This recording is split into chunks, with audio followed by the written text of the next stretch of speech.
Hello guys, welcome back to my YouTube channel RK's in America. आज की video बहुत special है। मैं आप लोगों के साथ एक अच्छी सी न्यूज़ शेयर करना चाहता हूँ।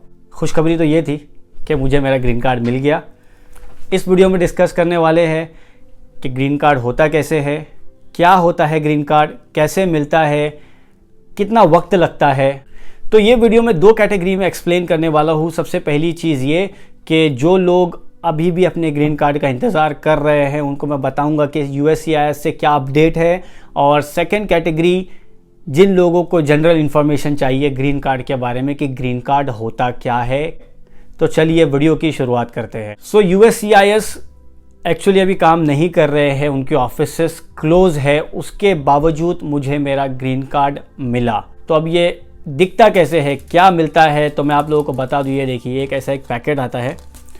ये वो पैकेट है, मेल के थ्रू आता है, मतलब कुरियर के थ्रू आता है। यहाँ पे मेल कहते हैं, तो कुरियर में आता है और इसके अंदर कुछ इंस्ट्रक्शंस होती है। प्लस ये है मेरा ग्रीन कार्ड और इसके साथ में कुछ इंस्ट्रक्शंस आती है कि जैसे ये देखिए, welcome to the United States, a guide for new immigrants. तो लोग जो लोग यहाँ पर नए जो यहाँ सेटल हो रहे हैं, जो सेटल होते हैं, उनको एक गाइड दी जाती है इस ग्रीन कार्ड के थ्रू। तो ग्रीन कार्ड है क्या? ग्रीन कार्ड होता है परमानेंट रेसिडेंट। आप अमेरिका के परमानेंट रेसिडेंट होते हैं। और ये ग्रीन कार्ड से क्या क्या हो सकता है, इसके बेनिफिट्स क्या है। तो ग्रीन कार्ड का सबसे पहला बेनिफिट कि आप इस कंट्री में रह सकते हैं परमानेंट और यहाँ पर काम कर सकते हैं। सेकेंड पॉइंट, आपको अगर कोई प्रॉपर्टी खरीदनी है तो अब आप यहाँ के एक सिटीज़न जैसे ही हो गए, आप यहाँ पे एक प्रॉपर्टी वगैरह ख़रीद सकते हैं। तीसरी चीज़, अगर आपको अपना बिज़नेस ओपन करना है, अगर आपको यहाँ पर बिज़नेस करना है तो आप लीगली यहाँ पर बिज़नेस कर सकते हैं। अब कैसा है ना कि इनको जो बेनिफिट्स होती है, एक सिटीजन्स को जो बेनिफिट्स होती है, वैसी ही similar benefits green card holder को भी होती है। बस इसमें एक चीज़ है कि जिनके पास ग्रीन कार्ड होता है वो वोट नहीं कर सकते, लेकिन जो सिटीज़न होते हैं, जो अमेरिका के जो सिटीज़न होते हैं, वो यहाँ पर इलेक्शन के टाइम पे वोट कर सकते हैं। चौथी चीज़, जिसके पास भी ग्रीन कार्ड है उसको बहुत सारी कंट्रीज़ में वीज़ा की ज़रूरत नहीं है। वीज़ा फ्री एंट्री और कहीं कहीं पर डायरेक्टली ऑन अराइवल वीज़ा, जैसे कनाडा हो गया, कनाडा के लिए आपको वीज़ा की ज़रूरत नहीं है अगर आपके पास अमेरिका का ग्रीन कार्ड है। उसके बाद लंदन, ऑस्ट्रेलिया, ये इन सारी कंट्रीज़ के वीज़ास बहुत आसानी से मिल जाते हैं अगर आपके पास ग्रीन कार्ड होता है। तो ये कुछ मैंने बेसिक डिटेल्स आप लोगों के साथ में शेयर किया ग्रीन कार्ड के बारे में कि उसके बेनिफिट होते क्या। जैसे पीआर भी कहते हैं, कनाडा में अगर आप जाएंगे, अगर आपको वहाँ के अगर परमानेंट रेसिडेंट आप बनते हैं तो वहाँ पर लोग पीआर कहते हैं, लेकिन अमेरिका में ये जो कार्ड मिलता है इसे ग्रीन कार्ड कहते हैं। बहुत सी कंट्री जैसे ऑस्ट्रेलिया वगैरह में भी पीआर के नाम से, आप लोग भी पीआर जानते हो। पीआर कुछ और नहीं बल्कि परमानेंट रेसिडेंट होता है। तो आई होप ये भी आप लोगों के लिए क्लियर हो गया। अब मैं बात करूँगा कि इसका वेट टाइम क्या है, ये कौन सी कैटेगरी में मिलता है, कौन सी कैटेगरी का वीज़ा अप्लाई करने के बाद आपको ग्रीन कार्ड मिलता है। तो कुछ 3 से 4 कैटेगरीज है जिसके वीज़ा के लिए आप अप्लाई करते हैं, उसके बाद आप ग्रीन कार्ड के लिए अप्लाई कर सकते हैं।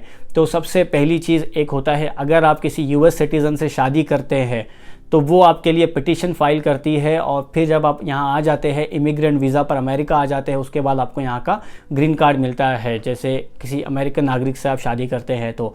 सेकंड होता है एक अमेरिकन सिटीज़न, एक अमेरिकन नागरिक अगर अपने पेरेंट्स को स्पॉन्सर करती है, अगर वो अपने पेरेंट्स को बुलाती है अमेरिका, वो बुलाता है या बुलाती है, तो उसका जो वेट, उनको पहले इमिग्रेंट वीज़ा मिलता है, कुछ वक्त लगता है वो उस इमिग्रेंट वीज़ा को मिलने के लिए। उसके बाद जब वो ये कंट्री में आता है, उसके बाद जो ड्यूरेशन है, जो वेट टाइम है, अभी अगर देखा जाए इंडियंस के लिए तो वो 5 से लेके 10 साल के बीच में उतना वक्त लगता है उनके पेरेंट्स को ग्रीन कार्ड मिलने में, या इससे ज़्यादा भी लग सकता है, डिपेंड करता है केस टू केस। अब बात करते हैं तीसरी क्या कैटेगरी हो सकती है। तीसरी कैटेगरी, अगर एक यूएस सिटीज़न या एक ग्रीन कार्ड होल्डर अगर अपने सिबलिंग के लिए, भाई बहन के लिए अगर पिटीशन फाइल करते हैं इमिग्रेंट वीज़ा के लिए, वो अपने भाई बहन को अगर यहाँ बुलाना चाहते हैं तो वो बुला सकते हैं, लेकिन उनको जो ग्रीन कार्ड मिलेगा, उनको जो वीज़ा मिलता है, वो वेट टाइम जो है, जो वेट करना पड़ता है, वो वेट टाइमिंग है बिटवीन 15 to 20 ईयर्स। जी हाँ, बहुत वक्त लगता है। ये एक कैटेगरी हो गई।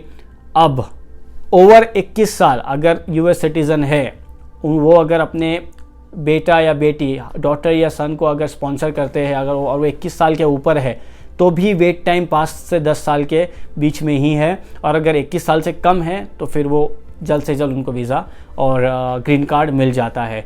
अब सबसे डिफ़िकल्ट और सबसे ज़्यादा एप्लीकेशंस जो अमेरिका में आते हैं वो है वर्क वीज़ा के लिए, और ग्रीन कार्ड के लिए जो अप्लाई करते हैं वो है H1B category. H1B category basically ये होता है कि यहाँ की कंपनी आपको जॉब देती है, आप जॉब करते हो, 5 साल उस कंपनी के साथ में काम करने के बाद वो कंपनी आपके लिए एक्सटेंड करती है आपका वीज़ा, बिकॉज जब आप इस कंट्री में आते हैं आपको एक EAD कार्ड इशू होता है, एम्प्लॉयमेंट ऑथराइजेशन कार्ड आपको इशू होता है, जिसके बेस पे आप 5 साल रह सकते हैं। 5 साल आप रहते हैं, यहाँ काम करते हैं, उसके बाद अगर आप वो कंपनी अगर चाहती है कि आपको और उस कंपनी में रखे और कुछ वक्त के लिए आपको इस कंट्री में रखे, तो फिर वो लोग आपके लिए आपका जो वीज़ा है उसको एक्सटेंशन के लिए वो लोग अप्लाई करते हैं, वैसे फिर आपको ग्रीन कार्ड मिलता है। लेकिन अगर इंडियंस की अगर मैं बात करूँ, हाईली क्वालिफाइड एम्प्लॉयज़ जो यहाँ पर आते हैं, उनके लिए ग्रीन कार्ड का जो वेट टाइम है वो सुनकर आप लोग दंग हो जाएंगे। वो है बिटवीन 6 to 150 ईयर्स, इतना लंबा, 6 से 150 साल तक लगता है उनका ग्रीन कार्ड आने में।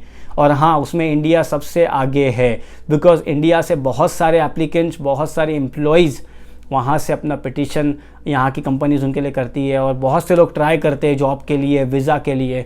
तो ये बहुत हेक्टिक है। और अगर आप बैकलॉग देखा जाए अमेरिकन ऑफिसेज में, जो USCIS की ऑफिस होती है जहाँ से इशू होते हैं कार्ड्स वगैरह, वहाँ पे कहीं सालों का बैकलॉग है, और ये एक बहुत बड़ी कहानी है। आप लोग इसके बारे में रिसर्च कर सकते हो गूगल पर। तो एक एम्प्लॉयमेंट बेस्ड वीज़ा पर भी अगर आप आते हैं तो उसके बाद उसका टाइम वेट बहुत ज़्यादा होता है। उसके बाद एक और कैटेगरी है EB-5 वीज़ा। EB-5 वीज़ा कैसा होता है पता है कि वो थोड़ा फास्ट उसमें आपको ग्रीन कार्ड मिलता है। कैसे?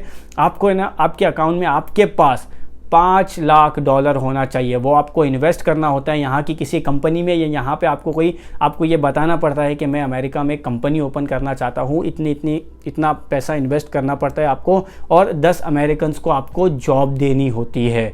अब उस 10 अमेरिकन को आप जॉब दोगे, एटलीस्ट 6 महीने तक वो आपके इधर काम करे और आप उनको हर महीने उतनी सैलरी दे जो उनकी वेज होती है। तो ये भी एक तरीका है, लेकिन उसके लिए आपके पास $5 लाख होना ज़रूरी है। अगर आप वो इन्वेस्ट करते हैं, अगर आप 5 साल रुक जाते हैं, तो यहाँ की जो गवर्नमेंट है वो आपको ग्रीन कार्ड इशू करती है 5 साल में। इसमें सबसे फास्ट जो प्रोसेस होता है वो होता है अगर आप किसी US सिटीज़न से शादी करते हैं, या ग्रीन कार्ड होल्डर से शादी करते हैं, या वो आपके लिए पिटीशन फाइल करते हैं। तो ये एक प्रोसेस है जो 2 साल आपको वीज़ा मिलने में लगती है। उसके बाद जब आप अमेरिका पहुंचते हैं, उसके 120 दिन के बाद आपको इमिग्रेंट फ़ीस पे करनी होती है इंडिया से निकलने के पहले। तो जब इंडिया से निकलने एक दिन पहले आपको इमिग्रेंट फ़ीस पे करनी होती है। फिर आप इस कंट्री में आते हो, जिस दिन उनको पेमेंट रिसीव होती है उसके 120 दिन के बाद आपको ग्रीन कार्ड वो लोग इशू करते हैं। तो आई होप ये सारी इन्फॉर्मेशन आपको ग्रीन कार्ड के बारे में मिल गई है कि ग्रीन कार्ड होता क्या है। तो ये सारी बेसिक डिटेल्स मैं आप लोगों के साथ में शेयर करना चाहता था। अगर आप लोगों के अभी भी कोई सवाल है अमेरिका के इमिग्रेशन को लेकर, वीज़ा को लेकर, ग्रीन कार्ड को लेकर, तो आप लोग मुझे कमेंट सेक्शन में अपना सवाल पूछ सकते हैं। मैं आप में से हर एक को रिप्लाई करूंगा आपके सवालों का, और हम लोग डिस्कस करेंगे आपके जो भी सवाल है। सो गाइज़, नेक्स्ट वीडियो मेरी आने वाली है USCIS के बारे में। USCIS की जो ऑफिसेस क्लोज़ है, क्या पेपर फाइलिंग कर सकते हैं, पेपर फाइलिंग चल रही है या नहीं चल रही है, और क्या क्या अपडेट है, बिकॉज पैंडेमिक की वजह से यहाँ के ऑफिसेस बहुत स्लो हो गई है, और जो इन पर्सन जो सर्विसेज वो लोग देते थे वो सारी बंद की गई है। प्लस ट्रम्प साहब ने जितने भी दूसरी कैटेगरीज़ के वीज़ा थे वो उन्होंने बैन कर दिया है। नेक्स्ट 60 डेज़, 60 दिन के लिए उन्होंने सारी इमिग्रेशन की सर्विसेज वगैरह बैन करके रखी हुई है। और फिर वो किसी भी कैटेगरी का वीज़ा हो, फिर वो फियोंसे वीज़ा हो, CR1 IR1 वीज़ा हो, या H1B वीज़ा हो, पेरेंट्स अगर first preference, second preference category के जो भी वीज़ा होते हैं पेरेंट्स के लिए, कजिन्स के लिए, सिस्टर्स के लिए, ब्रदर के लिए, वो सारी चीज़ें अभी फ़िलहाल के लिए इमिग्रेशन बैन करके रखी हुई है। उसमें एम्प्लॉयमेंट बेस्ड जो वीज़ा होता है वो भी उन्होंने बैन करके रखा हुआ है। आज के लिए ग्रीन कार्ड के बारे में इतनी इन्फॉर्मेशन मैं आप लोगों से शेयर करना चाहता था। आई होप आपको ये वीडियो पसंद आया होगा। अगर आपको ये वीडियो पसंद आया दोस्तों, तो मेरे चैनल को सबसे पहले, अगर आप पहली बार आए तो सब्सक्राइब कर दें, क्योंकि मेरे चैनल पे आपको बहुत सारी चीज़ें देखने मिलेगी अमेरिका के बारे में, अमेरिकन लाइफस्टाइल पर आपको वीडियोस देखने मिलेगी, और वीज़ा रिलेटेड वीडियोस देखने मिलेगी। प्लस लाइक करना ना भूलें। प्लीज़ कमेंट करके मुझे बताइए आपको ये वीडियो कैसा लगा, और अगर आपके कोई सवाल है तो आप मुझे कमेंट सेक्शन में पूछ सकते हैं। प्लीज़ अपना ख्याल रखिए। Stay safe, stay positive, stay happy guys. Thank you.